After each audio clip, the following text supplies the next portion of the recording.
Hey, what's up, everybody? Marcos Villegas here, being joined with the former middleweight champion of the world, Kelly Pavlik, as we're one day away from the Canelo versus Golovkin pay-per-view fight.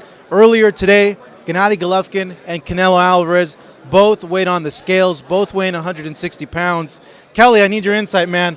How'd they look? I thought they looked good. Both of them look like they're really fit to be going into this ring. Nobody looked like they really drained themselves too much. They're all shredded. So it's going to be interesting. I'm curious to find out how Canelo got up to that size that he was. I don't think it would be a good thing if he was using the weights a lot. So hopefully it was like a natural way of bulking up like that. But they look like they're ready to go. Did he look overly muscular to you on there, or did something kind of stand out there when you're looking at him? Yeah, he looked ripped. Again, I don't know what his training regimen was, and you could get like that without pounding the weights. But hey, it goes to show you that this is a very important fight. Like I mentioned earlier too, this fight could be a crossover from being a boxing star to a mainstream athlete star. Whoever wins this fight. So I think these guys both know what's at stake for this, and it's going to be a dandy for however long it lasts. What'd you make of Golovkin's size? Because when I saw him on stage, I noticed right away, like, dang, Gennady's a lot bigger than this guy. What do you make of that, and how big of that, if anything else, is a factor in this fight? Well, a big factor of it is not only does Triple G hit hard, but he's a natural middleweight, though. He's been fighting at this weight. Wait. You know what's crazy, though? Compared to you, he would have been a very small middleweight. Well, exactly. I mean, he is a natural middleweight, a smaller natural middleweight. That's a very good point. But the guys when I was fighting, though, I mean, Edison Miranda was 6 foot. Jermaine Taylor was 6'1". Felix Storm was pretty tall. Bernard Hopkins, he's been fighting these guys, and a lot of them weren't middleweights either that Triple G's been fighting. But Danny Jacobs was big fight night. So it comes down to that's going to be a big advantage for Triple G.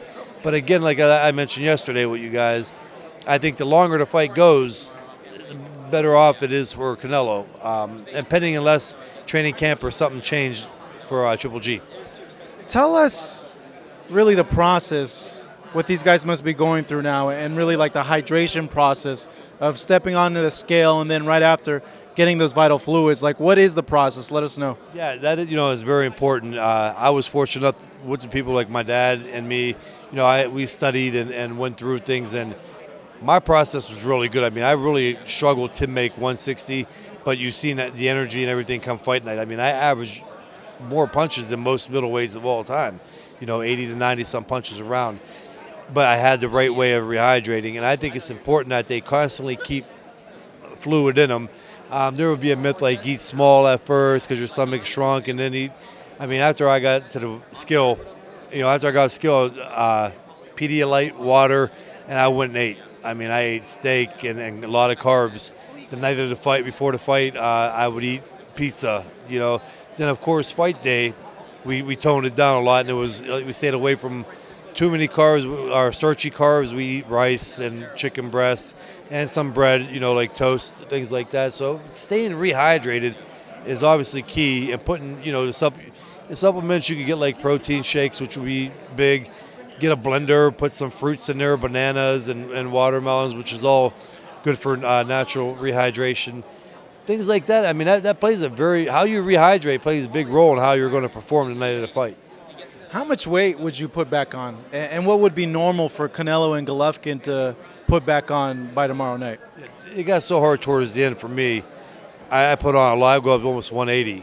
20 pounds, you would rehydrate. Yeah, right the very last couple of fights. And that wasn't a good 180 either. It was a shot 180 trying to carry that extra 20 pounds. But if they get up to 170, between 175 and 180, or 170, 175, take that back, that would be good right there. I think for this fight, if I was Canelo, I would try to hopefully rehydrate to around 172, 171. I think that's going to be important because all those that, as much as he could put on, is going to benefit him on taking a shot. Let me ask you this too. Drawn from your experience, why do you feel Canelo kind of slows down in the middle rounds? Is it having to do with the cut that he had previously, or what else could it be? What do you think? I think Triple G is the one who gets muscle tired and muscle weary in the middle rounds. You know, I might have mixed it up. Canelo does too, though. Canelo has his lapses. You know, that's a big point, and I don't bring it up much because I think Triple G gets a little more fatigued. And I say, when I stress the point, muscle weary, not so much cardio, but his arms get heavy. But Canelo does have his lapses. You know, he does take a little time off.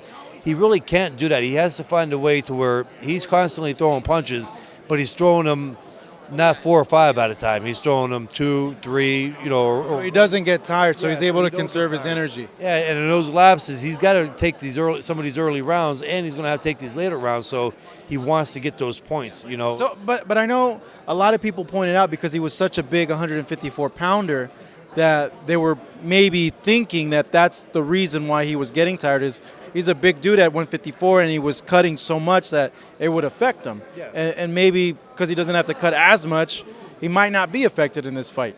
That could be a really good possibility. Again, you know, I've seen it happen to people firsthand. I lived it, you know what I mean, when you cut weight like that. But, yeah, you know, he did have those lapses, though, and I'm talking about even a couple years ago, you know, when he fought Floyd and everything else. I just think he needs to go, and that's why I said before that he has to fight almost the exact perfect fight. You know, take the opportunities if Triple G's arm tired. When he's getting ready to take his little breaks, you know, he has to put in his head like, I got to win these rounds, let me throw punches. So, you know, he's got to make the right moves and hope he don't get caught. But if he does those, it's not really a hard thing for him to win that fight, you know. How would you fight both guys? How I always fought. You know, the thing is, you think your style would have been more than enough? Yeah, these guys ain't seen anything like what I bring. You know, I threw a lot of punches, 80, 90 punches around. I averaged, obviously, my power. And the worst thing is, you know, I have a hell of a chin, and these guys could hit, so they're not going to be used to hitting somebody who's going to be coming right back at them with 4 or 5 punches, you know, of their own, and who could hit. So it'd be something different from them. I stay humble. I don't ever say, like, I'll go and knock this person out or beat them. I think it would have been a great fight, you know, for somebody like me and Triple G, you know, who's a natural middleweight. So I mean, a hell of a fight, because he would have came forward and he would have hit him. He would have touched him out a lot because of what you said. Had to make sure that he was in tip-top shape out of more than any opponent that he's ever faced. What about Canelo? Canelo, you know, he's a smaller guy who he's right. I would imagine Canelo would have tried to shoulder roll a lot of the shots you would have thrown at him, I think, right? Yeah, but, you know, you wear them punches, too, when you shoulder roll. A lot of, you know, a big thing that fighters from even back then did was they aim at the shoulders, they aim at the elbows, the arm, and you start hitting there, and the arms get heavy. You carry those punches for, you know, 5, 6 rounds, and then it's hard to pick them arms up. Kelly, as always, thanks, my man. Really great chatting with you here. Kelly Pavlik, Marcos Villegas, wrapping this up over here in Las Vegas, Nevada. Of course, tomorrow night, the pay-per-view, Canelo Alvarez versus Gennady Golovkin at the T-Mobile Arena.